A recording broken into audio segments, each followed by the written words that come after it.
거기에 따라서 시술 방법이 많이 달라집니다. 이 라인이 많이 신경이 쓰일 때는 표면에 실금이 가는 거를 방지하기 위한 역할을 하기 때문에. 안녕하세요, 퓨린 언니 피부과 전문의 김현진입니다. 오늘은요, 그 심술보를 어떻게 소멸을 시켜야 되나, 여기에 대해서 병원에서 하는 시술에 대해서 알려드리도록 하겠습니다.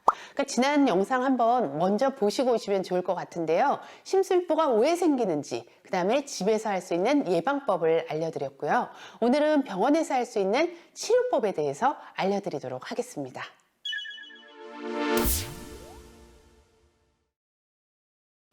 여기서 PP 리프팅이 필요한 이유는요, 고려해야 될 사항이 굉장히 많기 때문입니다.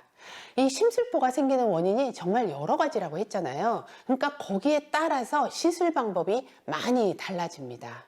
첫 번째 시술, 울세라입니다. 이거는 심술보를 이제 줄여주는데 아주 중요한 시술이라고 할 수가 있는데요. 근육에 있는 근막을 탄탄하게 하는 역할을 하기 때문에 심부보를 만드는 처진 근육을 올려주는데 중요한 역할을 합니다. 중요한 포인트는 뭐냐면요, 근막인 스마스층을 잘 타겟을 해서 근육을 탄탄하게 만드는데, 사람마다 근육의 깊이가 다 다르단 말이에요. 그래서 이 깊이 체크를 잘 하면서 울세라의 3가지 팁을 적재적소에 피부에 맞게 샷수를 잘 조절을 해야 됩니다. 일단 피부가 두껍고 지방이 많은 사람은요, 깊이 들어가는 팁을 좀 더 많이 사용을 해야 되고요. 피부가 얇고 지방이 별로 없다면 깊이 들어가는 팁은 적게 사용하거나 아예 사용하지 않는 경우도 있습니다. 그리고 또 디자인도 굉장히 중요한데요. 처진 위치나 샷수를 많이 해야 되는 부위가 있고, 샷을 또 피해야 되는 부위를 잘 디자인을 해서 시술하는 것도 중요합니다. 그리고 이제 피부 표면을 리프팅 시켜주는 1.5 팁이 있는데요. 이 탄력 팁은요, 위 피부를 쫀쫀하게 잡아줘서 지방층이 늘어지는 것을 막아주는 역할을 하기도 합니다. 두 번째 시술은요, 인모드 FM과 써마지예요. 이 두 가지는요, 모두 이제 고주파 에너지를 기반으로 한 것인데요. 피부 진피 상층을 좀 쫀쫀하게 만들어서 밑에 있는 지방이 처지는 것을 막아주는 역할을 합니다. 이거는요, 특히 이제 피부가 잔주름이 많고 피부가 얇은 사람들한테는 울세라보다는 고주파의 비중을 늘리는 경향이 있습니다. 그 다음에 이제 세 번째 인모드 중에서 FX 모드가 있는데요. 늘어진 이 지방층을 정리하는 의미에서 도움을 줄 수가 있는 시술입니다.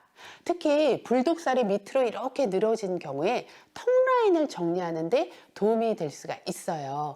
시술 횟수는 이 피부의 형태에 따라서 좀 다르긴 하겠지만요, 한 달에 한 번 3회에서 5회 정도 해주는 것이 좋고요. 잘 맞는 경우에는 중간중간 유지요법으로 해주는 것도 도움을 받을 수가 있습니다. 그 다음에 네 번째로 주베룩이 있는데요. 이게 이제 늘어지다 보면 늘어진 거는 좀 올려야 되고 꺼진 거는 좀 채워주는 게 중요하거든요. 불독살로 인해서 마리오넷 라인이 이렇게 깊어진 경우에는, 예전에는 필러를 이제 사용하는 경우도 있었는데 필러는 이제 좀 늘어지는 것 때문에 요즘에는 거의 사용하지 않고요, 주베룩으로 많이 하고 있습니다. 이 라인이 많이 신경이 쓰일 때는 표면에 실금이 가는 거를 방지하기 위한 역할을 하기 때문에 이 부분에다가 주베룩, 일반 주베룩을 넣고요. 그 다음에 여기가 처져서 여기가 너무 볼륨이 없을 때는 여기 볼륨을 조금 살려주는 게 중요하거든요. 그래서 여기는 주베룩 볼륨을 사용을 합니다. 이제 필러에 비해서 좋은 점은요, 자가 콜라겐이 생성이 되는 거기 때문에 무게감으로 인해서 처지는 현상은 없다는 것이 장점입니다. 그 다음에 이제 이러한 노력을 해도 안 될 때는 거상술이나 실리프팅을 고려를 할 수가 있습니다. 여러 가지 고려를 해도 안 되는 경우에는 이렇게 실리프팅이나 안면 거상술을 할 수가 있지만, 저는 개인적으로 이 시술이라는 것은 가역적인 시술이 훨씬 더 안전하기 때문에 비가역적인, 그러니까 되돌릴 수 없는 시술들은 조금 더 신중하게 접근을 해야 되지 않을까라는 생각을 합니다. 그리고 수술을 했다 하더라도 피부에 탄력이 생기는 것은 아니기 때문에 수술을 하고 나서도 수술을 하기 전에도 탄력 시술은 어쨌든 굉장히 중요하고 꾸준하게 해주는 것이 효과를 오래 지속시키기 위해서 중요한 것 같습니다. 저는 피부과 의사라서 그런지 수술의 시기를 늦추기 위해서 아니면 안 하고 자연스럽게 나이 들기 위해서 나한테 맞는 맞춤형 PP 리프팅을 하면서 조금씩 자연스럽게 나이를 드는 게 어떨까라는 개인적인 생각입니다. 지금까지 퓨린 언니 피부과 전문의 김현진이었습니다.